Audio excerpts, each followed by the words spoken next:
What's up, guys? I just wanted to go ahead and shoot a quick video out in regards to that ROG phone. I've had countless articles hit my feed this past week in regards to this ROG phone. And shout out to Jay Dauntless. He asked the question like, what are my thoughts on it and whatnot. So I decided to just go ahead and put all my thoughts together in one quick video here. So ultimately, I had I was going to reject the whole thing. I thought I was going to write this off. Just another gamer phone, just like the Razer phone was. And here's the kicker. It depends on the price. One thing, it does depend on the price because what they're offering is not bad. They've got a lot of hardware choices, not choices, but accessories that you can choose from. But they also have pretty much high-end hardware with the exception of the 1080p display because you've got the Snapdragon 845. I don't know how good the cameras are going to be. You're going to have to use the cameras to really tell from a first-person perspective. But other than that, it seems like hardware-wise, it's lining up to be a solid piece of equipment. We're going to question how well does the software work and yada, yada, yada.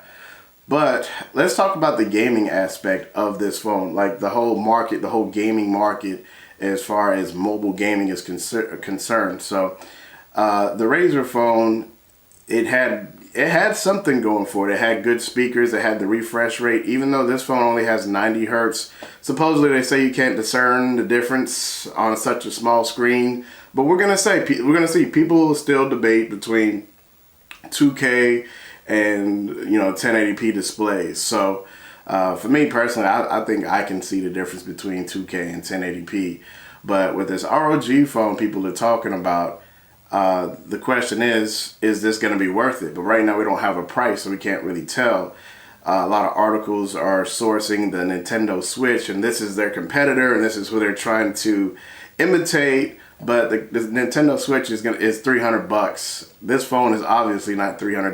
The Snapdragon 845 chip costs more than $300 to put that into a phone. So ultimately, that's not going to be at Switch prices. So, however, it could be competitive with the Razer phone if they launch it at $700.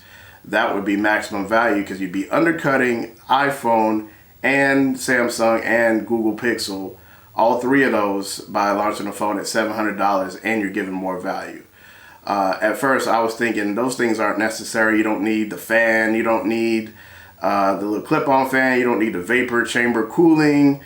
Why is all that needed in a smartphone? But I see the potential for where this can go. Ultimately, you have these accessories. You have the dock that you can stick it in, and you can put a keyboard and a mouse on, and you can game. You can play games like PUBG, things like that.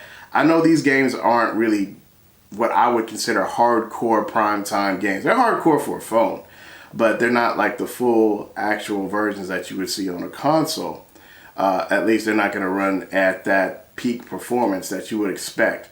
However, I do see where this is going. They're positioning themselves to be where gaming is going toward. If you paid attention to the news this week, the CEO of Ubisoft had mentioned that cloud gaming is going to be the future. He said we're going to get one more hardware-based console generation. After that, that's it. We're moving toward cloud gaming. So it's going to become less hardware dependent. So even though we're judging this phone based on the hardware as far as gaming is considered, but gaming is going to be less and less dependent on hardware. I watched a review from Review Tech USA, Rich from Review Tech, and he mentioned the same sentiments that ultimately that is the future, and that there's going to be information. Everything's going to be pulling from like data centers, and you're just going to be streaming games and everything from mobile devices. So ultimately, this could be a setup where you're going to basically be living life with portability in mind. You're going to be able to take your phone, and it's going to have multiple functions and be able to do multiple things. You might just be gaming from your phone. Who knows? But that's one thing I just wanted to kind of put together some of these thoughts about what's going on with this ROG phone, and is it hype? We still don't know because we don't have it in hand, but I'm looking forward to it. I may decide to get it. I don't know, but I was just wanted to put together a quick video with thoughts that I could be possibly wrong about this device. So stay tuned to the channel, like, share, and subscribe. Take care. Peace.